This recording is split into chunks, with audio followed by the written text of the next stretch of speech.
leaning out below the old dock building at the downriver end.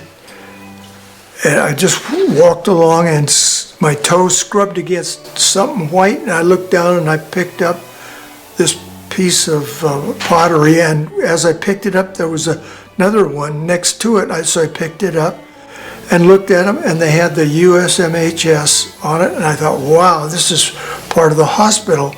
So I brought it in and then washed it and glued it together, gave it to them for their museum. A very interesting piece. I have it written. You gave it to me for my birthday, but I forgot what year. 30th birthday. I don't know. I think this might be the best thing you ever found. Out in the river, as far as I can remember, that's the most interesting piece that I found. Yeah. And the collection of this stuff just has been with me of always, probably keeping the beach clean of stuff, and then it expanded to picking up these pieces that were more interesting. Sometimes there would be just plain bottles of different things, and some rocks out there are very interesting and not native. And so I finally figured out probably they were brought in with ships as what do you call the ballast, and then they would dump out their ballast, just throw it out, and I have them alongside of my pathway to my house over next door. Oh, the pan was in the old shop, and I never thought a whole lot about it, except until later I saw that it had the USMHS on it again, and I was going to use it to wash old car parts in, but it had a hole in the bottom, but I saved it anyway. And then later you see that piece that's glued on next to it. That is the logo that I found that out in the river at one point in time. Everything else had been rusted away, or I guess. This bottle was found in the end of the shop building. There had been a partition and a storage room, and that is where I found also the blueprint, the original blueprint for this hospital building. But this had the oldest logo on it, and I gave it to Mom, and she had it on her mantle for years, and then later it got over here. This is a soldering copper that I just found it out in the yard somewhere buried, and I think the handle's pretty rotten anyway, and too bad. It still has some solder at the end. What was it used for? They would use these a lot in the cannery for sealing out the cans, and not sure why it got ashore here, but a lot of stuff did. And I was telling Nancy that there is a pile of tin that is out there under the dock still, that's rusting away, that is where they would stamp out the cans and make them out there. And there was a little foundry out there too. It was ashore though.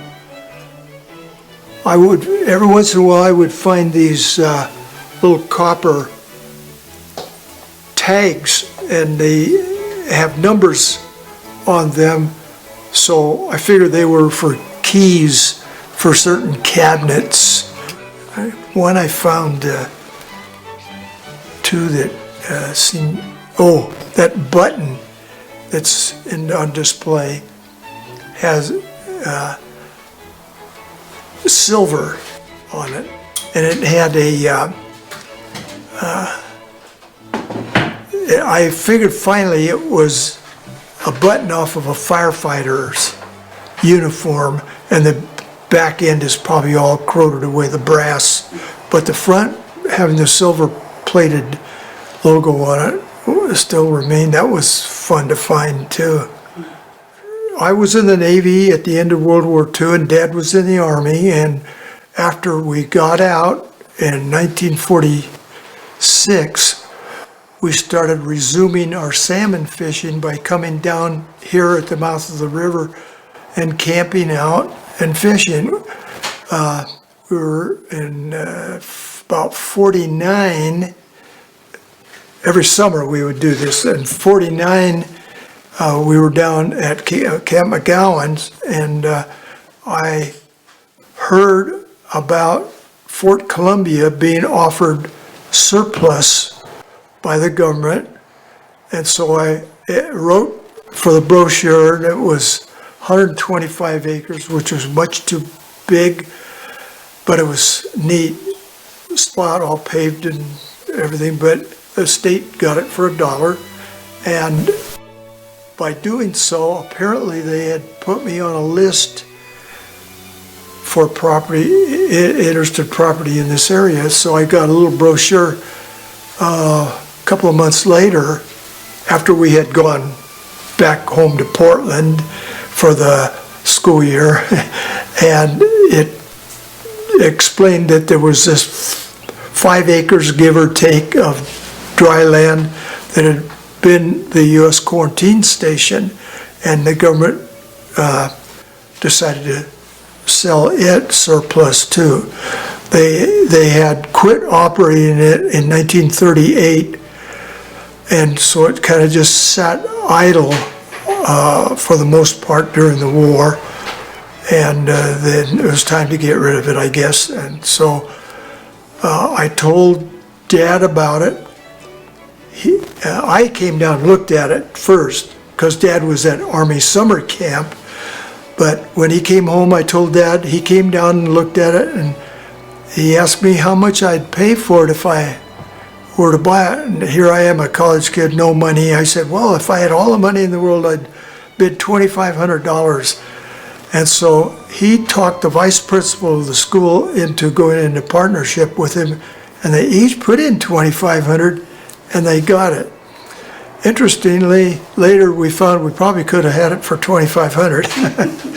The neighbor guy bid $1,000 on it. I think he was the next hired bidder. But anyway, we got it and started working on it on weekends, clearing off the blackberries that had overgrown about a third of it, and everything. And we come down and fish then in the summer here, camping ourselves. And then I got drafted right away. And while I was gone to overseas, Dad was offered the land from this partner to buy back, and he only wanted $5,000 for it. So Dad paid him the $500, and then we owned it fully. So after I came home from my tour of duty, every summer I would help him with the summer camp, fishing camp, and continued to do that for years, even after I graduated from school, college, and got a job in Southern California. I'd come up every summer and help Dad with the place.